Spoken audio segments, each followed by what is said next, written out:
Trotro make us a prince also see do was SEC a Securities and Exchange Commission. Fi say yen more do won sika koto Gold Coast Fund Management no. Fi 9 on sanka won sika no omo ko enen so omo te ho twen akosi se ometi bibi. Prince yentie de one more ken. Bi amigine a Securities Exchange Commission.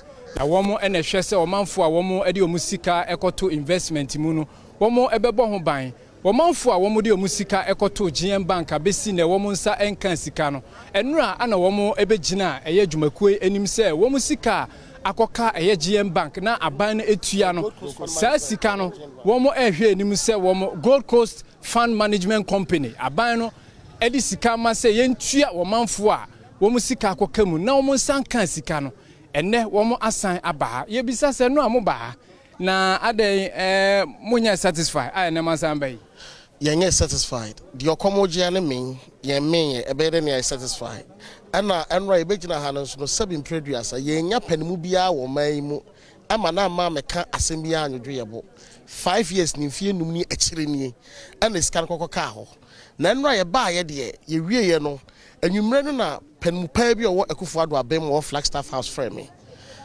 and I say ono kra on ti de kenofriata no mo yase because we were telling them say we've heard Akufo-Addo president say all kase we tua yen financial cleanup exercise victims in aka na enya no correct. And I say he was there when the president was signing whatever he needs to sign to the finance minister.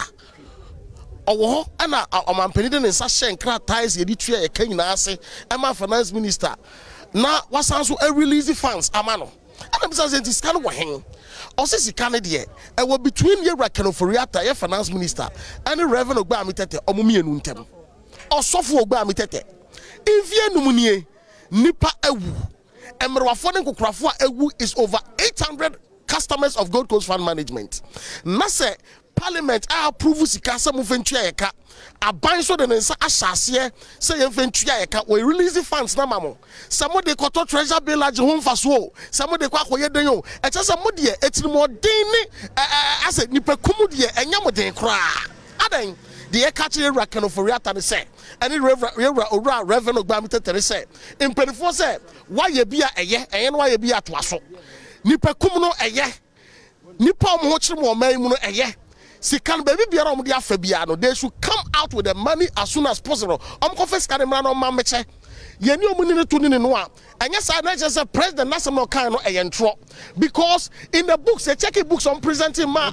Mammy so Sikasena who accuses Kenofurata Kudino 5.5 billion approval in 2021 budget. No. I said, on this message. But so what a year document I'm presenting to the IMF. How much as use 25 billion Ghana cedis. And they clean up some financial cleanup exercise. Each year customers in Naka 5.5 no. And what's 25 billion in movie.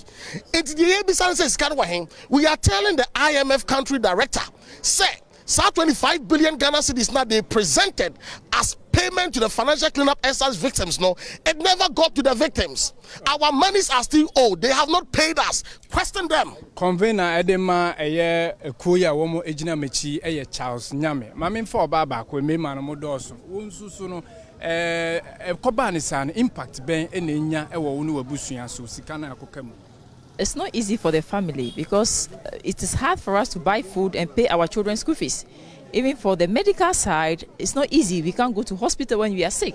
We just go to the drugstore and get something small. So in our health side, it's a problem. At the same time, our children are going through a lot of trauma because of this. Because there's no money. It's over 1 million Ghana cedi. Na echese omanfo a womo esika akemu na womo ene twetwe nkomo behwa placards awodo na kita o ma woma trotro so vote MPP government out, preserve your earnings. Ebisu so womo atro pensioners are dying, pay us our money. Amani boy me amedi free Securities and Exchange Commission at the brow medin the prince owusu esiedo. Adom News.